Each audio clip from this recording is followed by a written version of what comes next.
मापन, यहाँ पर मापन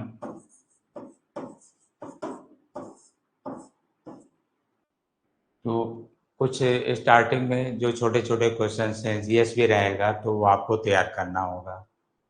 जीएस भी रहता है, तो यहीं से हम लेकर ये पहला लेक्चर जो आपको छूटा था बता दे रहे हैं। तो फिजिक्स में भौतिक राशियों की माप करने के लिए हमें नंबर और यूनिट और उसके साथ साथ डायरेक्शन की भी आवश्यकता पड़ती है अगर वो वेक्टर क्वांटिटी है। तो मेजरमेंट में हम लोग प्रायः दो चीज़ों का उपयोग करते हैं मापन में। एक तो नंबर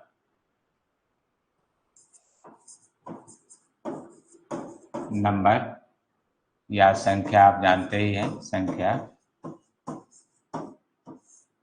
और दूसरा यूनिट जिसे आप मात्रक कहते हैं, मात्रक। अब मापन की परिभाषा मत सोचिएगा कि मापन की डेफिनेशन नहीं लिखवाई जा रही है। मापन जो है इस तरह के क्वेश्चंस नहीं आते हैं। इन जनरल बहुत छोटे छोटे पॉइंट्स तो क्लियर करने में काफ़ी समय लगता है। तो किसी भी भौतिक राशि को संबोधित करने के लिए प्रयुक्त की गई संख्या और मात्रक का जो गुणनफल है वही उसका मापन होता है। अगर वो सदिश राशि है तो उसमें दिशा भी प्रयुक्त की जाती है। तो मेजरमेंट में नंबर और यूनिट का प्रयोग किया जाता है। तो मेजरमेंट को हम शॉर्ट में ऐसे लिखेंगे, मेजरमेंट। तो आंसर दिया जाएगा नंबर और यूनिट। ये नंबर और यूनिट अर्थात एन और यू का प्रयोग होता है। और किसी भी मापन के लिए, यहाँ पर किसी भी मापन के लिए जो संख्या है वो मात्रक के व्युत्क्रमानुपात में होती है। ये तो आपको ये क्वेश्चन मिला और इस तरह के क्वेश्चन पूछे भी जाते हैं। चूंकि इसमें जीएस का भी पेपर होगा एलटी में, तो वो पोर्शन जो जीएस से संबंधित साइंस से है वो हम आपको यहाँ बता दे रहे हैं। आज आपको ध्यान देना होगा कि जीएस से संबंधित अगर कोई प्रॉब्लम है तो कैसे सॉल्व होगा वो देखिएगा। जैसे हमने बताया नंबर प्रोपोर्शनल टू 1/यूनिट। तो किसी भी मापन में प्रयुक्त की गई संख्या, जो संख्या है वो मात्रक के व्युत्क्रमानुपात में होती है, अर्थात इनका गुणनफल कांस्टेंट होगा। अर्थात आप n into U equal to constant लिखेंगे। इनको गुणा करेंगे तो इनका गुणनफल क्या होगा, कांस्टेंट होगा। अब इसका मतलब क्या हुआ, यहाँ पर कह सकते हैं गुणनफल कांस्टेंट का मतलब यहाँ पर ये होगा कि आप दो अलग अलग स्केल पर मापें तो n1 u1 equal to n2 u2। ये इसका मीनिंग हुआ कि आप उसी माप को किसी दूसरे स्केल में कन्वर्ट कर सकते हैं। इसको समझाने के लिए हम आपको एक उदाहरण भी दे दे रहे हैं, देख सकते हैं एग्जाम्पल। पहला, जैसे नंबर और यूनिट की बात कर रहे हैं, संख्या और मात्रक की बात कर रहे हैं, तो आप यहाँ से देख सकते हैं नंबर और यूनिट के लिए। जैसे आपने लिखा 1 मीटर, तो आगे आप लिख सकते हैं 100 सेंटीमीटर। या आपने लिखा 1 kg, तो आगे आप लिख सकते हैं 1000 ग्राम। तो इस तरह से आप देख सकते हैं कि N1 और ये U1, N2 और ये U2। तो किसी भी माप में अगर संख्या छोटी है, देखिए यहाँ पर जो ये लिखा है इसमें संख्या देखिएगा छोटी है। जैसे 1 N1 है आपका, और यहाँ पर 100 देखिए N2 है। तो आप कह सकते हैं कि N1 less than by N2। N1 का मान N2 से छोटा है, लेकिन आप मास के लिए देख लीजिए, यहाँ पर मीटर के लिए देख लीजिए, तो जो मीटर है आप कह सकते हैं U1 unit larger than by U2। तो ये संख्या छोटा है लेकिन उसका मात्रक बड़ा है। यहाँ पर संख्या बड़ा है लेकिन मात्रक छोटा है, अतः उनका गुणनफल कांस्टेंट होगा। R करके आप कह सकते हैं कि N1 U1 का गुणनफल N2 U2 के बराबर है। किसी भी माप में हम इसका प्रयोग करते हैं और इसे यूनिट कन्वर्जन का लाभ भी मिलता है। जैसे आप लिखते हैं 1 न्यूटन, तो आप इसको कन्वर्ट कर लेते हैं 1 न्यूटन को, जैसे आप केजी मीटर पर सेकेंड स्क्वायर ऐसे आप लिखते हैं, तो आप कन्वर्ट कर लेते हैं। तो यहाँ पर 10 की पावर 3 ग्राम इंटू 10 की पावर 2 सेंटीमीटर अपान सेकेंड का स्क्वायर, इस तरह से सेकेंड का स्क्वायर। तो लास्ट में आप लिख लेते हैं कि 10 की पावर 5, यहाँ से 10 की पावर 5 ग्राम सेंटीमीटर अपान सेकेंड स्क्वायर, और ये आप इसको डाइन करते हैं। जैसे यहाँ न्यूटन आपने लिखा है, तो 1 न्यूटन 10 की पावर 5 डाइन। तो इस तरह से कन्वर्जन भी आप ये शो कर लेते हैं।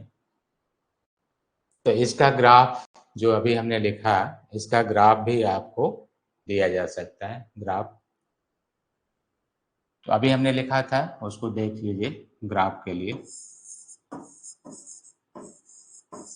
तो ग्राफ रिविजन करते हैं, तो जैसे लिखा है कि n रेसिप्रोकल ऑफ u ऐसे। तो जब ग्राफ आप प्लॉट करेंगे इसमें, तो एक्स एक्स पर मान लीजिए कि आप कोई वैल्यू ले रहे हैं, जैसे तो यहाँ से ऐसे ग्राफ प्लॉट कर दीजिएगा इस तरह का। इधर आपने नंबर लिखा और ये यूनिट। इसको हम लोग आयताकार अतिपरवलय या रेक्टेंगुलर हाइपरबोला कहते हैं। ये नंबर हो गया और एक्स एक्स पर आपका यूनिट हो गया, ये यूनिट।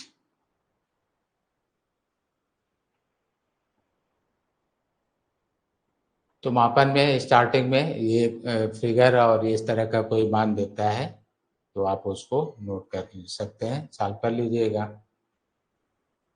अब मेजरमेंट में जैसे वेक्टर क्वांटिटी है, तो नेक्स्ट पॉइंट, जैसे आप मेजरमेंट में कोई वेक्टर क्वांटिटी ले लेते हैं, वेक्टर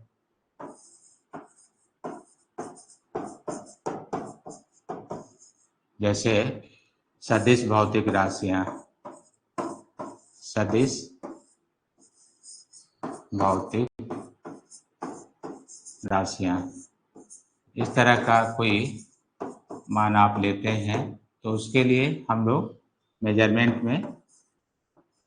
में यहाँ पर नंबर,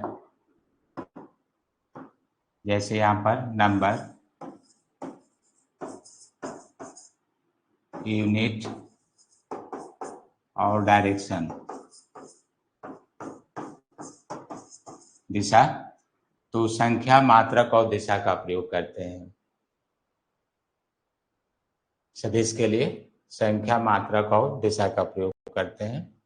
अभी हम लिखे थे संख्या, तो इतनी जल्दी आप इसको बोलिएगा नहीं कि हिंदी नहीं लिखा है। यहाँ पर संख्या लिखा गया था, मात्रक और दिशा ये लिखा गया था। तो इस तरह से मापन के जो स्टार्टिंग था, ये पॉइंट आप में नहीं आ पाया था, स्टार्टिंग लेक्चर लोड नहीं हो पाया था शायद। तो ये स्टार्टिंग दिया गया। अब आ जाइए स्केल फॉर मेजरमेंट। तो मापन के जो स्केल है वो आप देख सकते हैं, स्केल फॉर मेजरमेंट।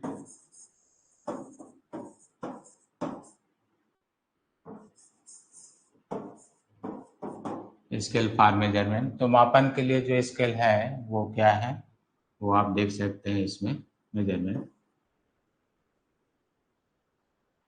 तो जैसे आप मीटर लेते हैं, मीटर, तो इसमें डिस्टेंस के लिए लार्जेस्ट भी चर्चा होता है और लोएस्ट भी चर्चा होता है।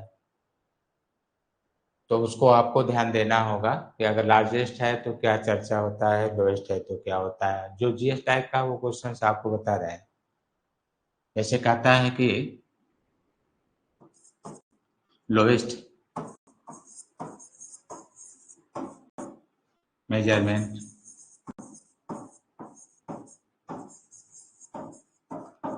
ऑफ डिस्टेंस,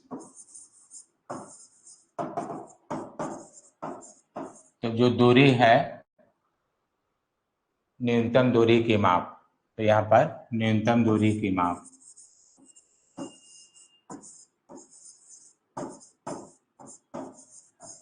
तो न्यूनतम दूरी की माप आप आर्मी में, जहाँ तक यूज हो, बहुत हम ज़्यादा नहीं देंगे इसमें कि ऑटो फेमटो या इस तरह की कोई चर्चा नहीं करेंगे, जो आपके यूज में है वही बताएंगे। तो यहाँ पर जो है फर्मी आप लिखते हैं, जैसे 1 फर्मी,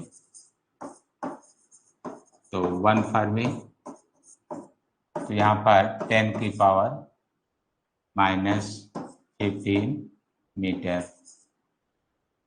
इस तरह से आप एक फर्मी इतना मीटर लिखते हैं, -15 मीटर। तो ये नाप की दूरी मापने में प्रयोग किया जाता है। Use for measurement of nuclear distance, नाप की दूरी के मापने में प्रयोग किया जाता है। नाप की दूरी के मापन में प्रयुक्त किया जाता है।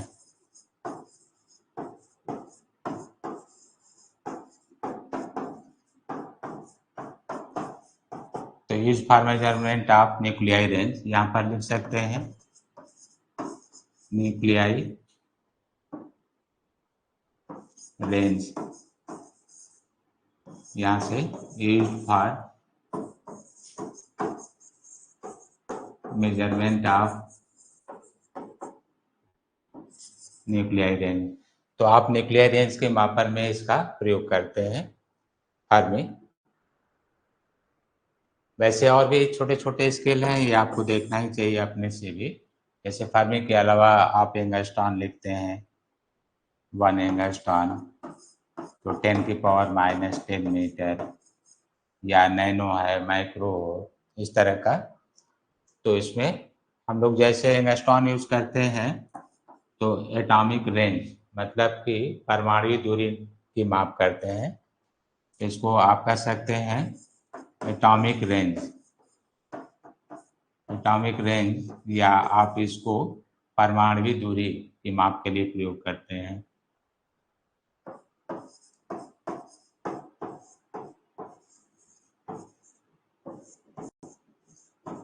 दूरी की माप के लिए प्रयोग करते हैं। तो ये था स्टार्टिंग का जो इसमें, लेकिन लार्जेस्ट का भी ध्यान देना होगा। जैसे लोएस्ट का हम लिख रहे हैं तो इसमें लार्जेस्ट का भी आता है, इसमें लोएस्ट के बाद लार्जेस्ट का भी। बीच में हम जैसे माइक्रो है, नैनो है, इस तरह से नहीं चर्चा किए। जैसे 15 के बाद आप चाहते हैं तो बीच में आप 1 माइक्रो सब लेकर मीटर, तो 10 की पावर -12 मीटर, -12 है। इस तरह से नैनो का भी है, -9 मीटर। ये पिको है, देखिए हम यहाँ को कर दिए। जैसे माइक्रो का लिखना है तो 10 की पावर -6 मीटर।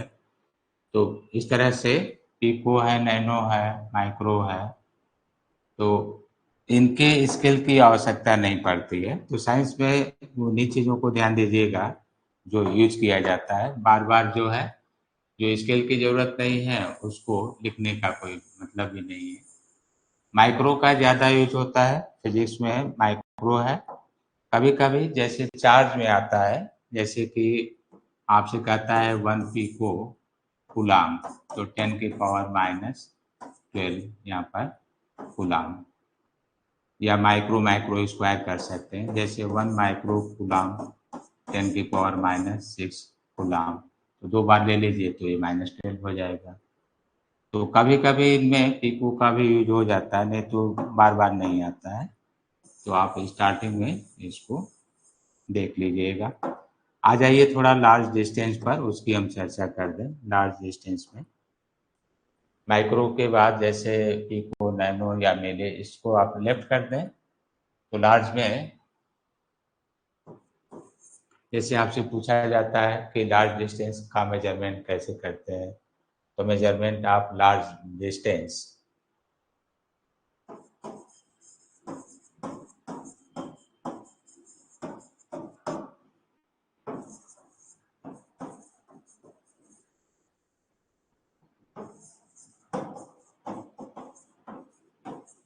तो लार्ज डिस्टेंस में, तो जैसे लार्ज डिस्टेंस का डिस्कशन कर लें तो यहाँ पर 10 की पावर लार्ज डिस्टेंस के लिए, जैसे पैरेलैक्स मेथड है या आप लेजर का पूछता है कि लेजर का उपयोग किया जाता है, तो लेजर बीम यूजेस फॉर, जैसे हम लिख रहे हैं एक लेजर के लिए, पहला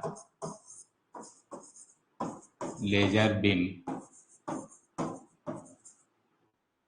यूज्ड फॉर, तो लेजर बीम यूज फॉर, तो जो लेजर बीम यूज किया जाता है वो डिस्टेंस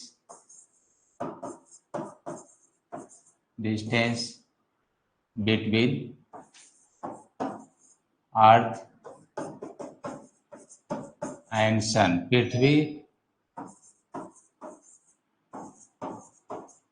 पृथ्वी और सूर्य के मध्य, जैसे पृथ्वी और चंद्रमा, मून है, पृथ्वी और चंद्रमा, मून के मध्य की जो दूरी नापनी होती है तो उसे हम लेजर बीम का प्रयोग करते हैं। तो ये एंगल मेजरमेंट के लिए एक और उपयोग है कि दूरी की माप के लिए, जैसे हमने लेजर की चर्चा किया, लेजर बीम, तो उसी तरह से एंगल की भी बात कर रहे थे यहाँ पर।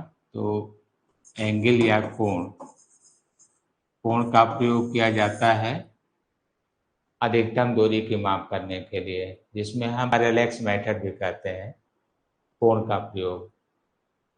एक तो आप जानते हैं साइन के साथ आ जाए रेडियन वगैरह तो वो ट्रिग्नोमेट्रिकल फंक्शन होगा, तो यहाँ कंफ्यूजन आपका होता है।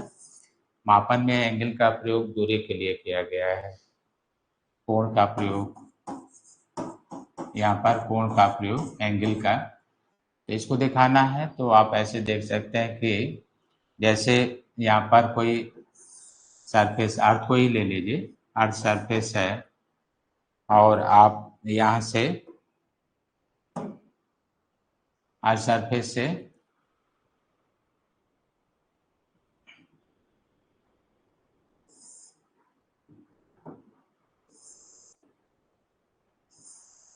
कोई दो ऑब्जेक्ट ले लीजिए जो अलग अलग पोजीशन पर हो, जैसे एक ऑब्जेक्ट यहाँ पर है S1 मान लीजिए और एक S2 यहाँ पर है, ये काफ़ी दूरी, आप स्टार भी ले सकते हैं, स्टार की भी बात कर सकते हैं अलग अलग, और ये आपकी कोई ऑब्जर्वेशन एंगल है, पोजीशन है जहाँ से आप इनको मेजर करना चाहते हैं।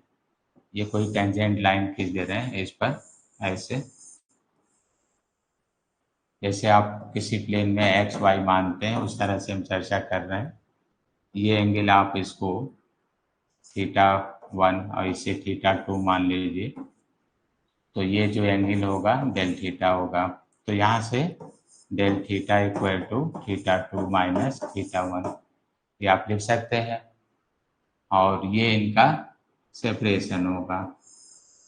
तो ये इतना दूर होता है कि आप इसको डायरेक्ट आर्क या डिस्टेंस दोनों बराबर मान लेते हैं, और ये सेपरेशन होता है वहाँ तक का, इस सेपरेशन को हम कैपिटल आर मान ले रहे हैं, इसको हम डी मान ले रहे हैं, तो angle equal to arc upon radius, तो यहाँ पर डिस्टेंस अपान जो डायमीटर हो सकता है डी शब्द से, लेकिन कंफ्यूज मत होइएगा, ये हम यहाँ दूरी ले रहे हैं, दो कोई स्टार है या कोई ऑब्जेक्ट है जो काफ़ी दूर है पृथ्वी से, ये हम अर्थ मान ले रहे हैं, अर्थ, तो वहाँ पर ये मेजर किया जा रहा है कोण से,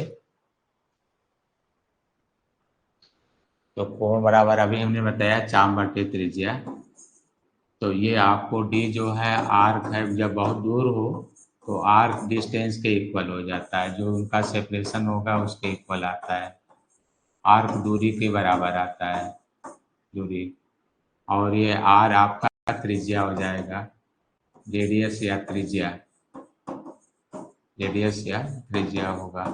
तो इस तरह से अगर इनके बीच का सेपरेशन निकालना हो तो हमें डिस्टेंस मालूम होना चाहिए।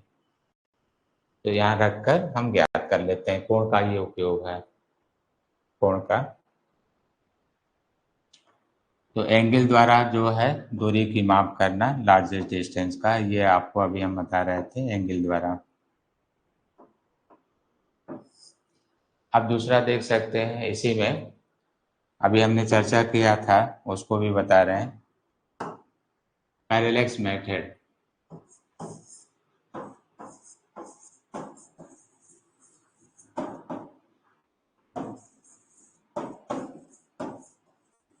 पैरेलैक्स मेथड, इसकी चर्चा हमने किया था, पैरेलैक्स।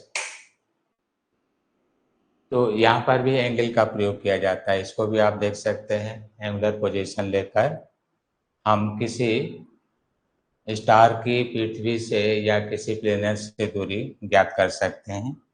जैसे मान लीजिए अर्थ की ही चर्चा फिर से हम करें, यहाँ पर ये अर्थ की कोई पोजीशन है, आपने लिया अर्थ,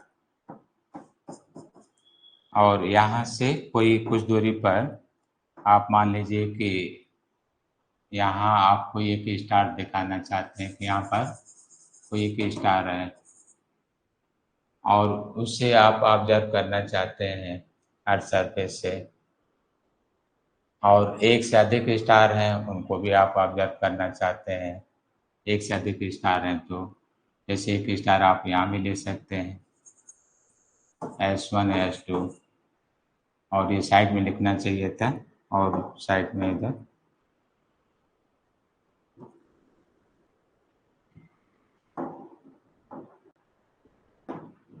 जैसे यहाँ पर ये। अब आप इनको ज्वाइन कर लें और यहाँ से बाइसेक्टर लाइन लेते हुए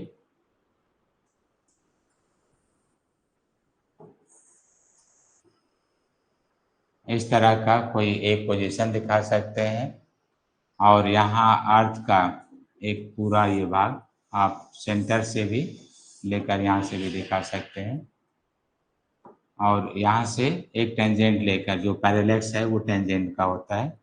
मान लीजिए कि आपने एक टेंजेंट ले लिया पैरेलैक्स के लिए, तो आप यहाँ से एक टेंजेंट ड्रॉ कर दीजिएगा, इस तरह यहाँ से भी एक टेंजेंट ड्रॉ कर लीजिएगा, टेंजेंट यहाँ से ये आ रहा होगा।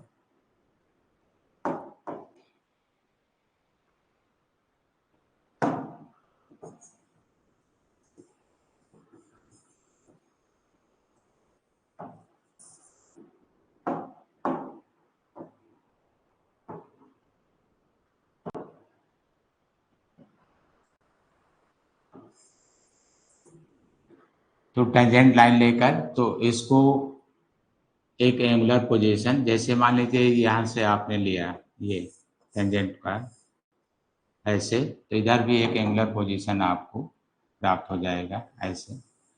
तो जो एंगल आपको यहाँ से ऑब्जर्व होगा, यहाँ से मान लीजिए ये θ1 है, तो वही एंगल आप यहाँ से भी ऑब्जर्व कर लेंगे। जैसे मान लीजिए कि ये यहाँ पर होता, थोड़ा सा ये दूर बन गया है, यहाँ पर मान लीजिए, तो जो एंगुलर पोजीशन आप यहाँ से ऑब्जर्व करते हैं ये, वो अल्टरनेट पोजीशन वर्टिकल से आप यहाँ से भी ऑब्जर्व कर सकते हैं।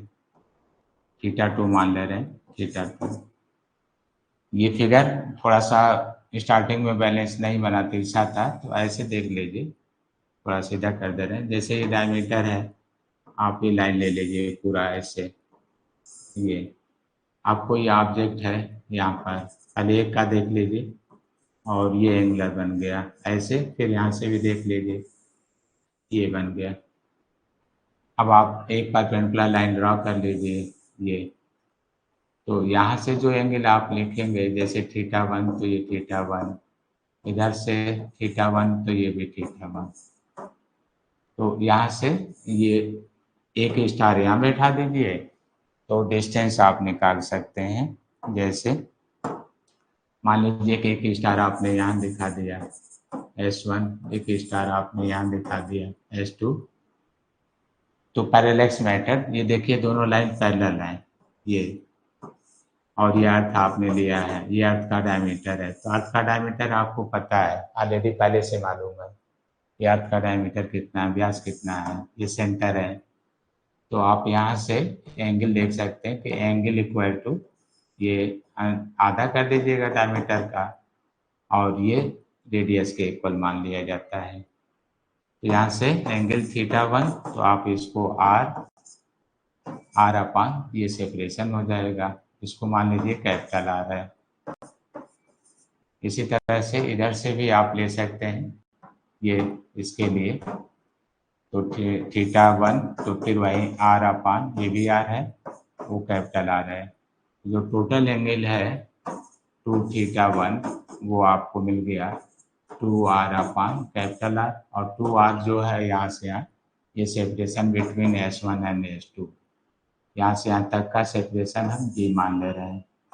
तो d अपान R, ये d अपान R। तो इस तरह से हम पैरेलैक्स मेथड द्वारा टू स्टार का सेपरेशन भी ज्ञात कर सकते हैं कि वो आपस में कितनी दूरी पर हैं, अगर हमें अर्थ सरफेस से उनकी पोजीशन मालूम हो। तो पैरेलैक्स मेथड में हम लार्ज डिस्टेंस, जैसे स्टार हैं उनके डिस्टेंस दूरी को, या दो स्टार हैं उनके मध्य बीच की दूरी को ज्ञात करने के लिए प्रयोग करते हैं। नोट कर लिए होंगे।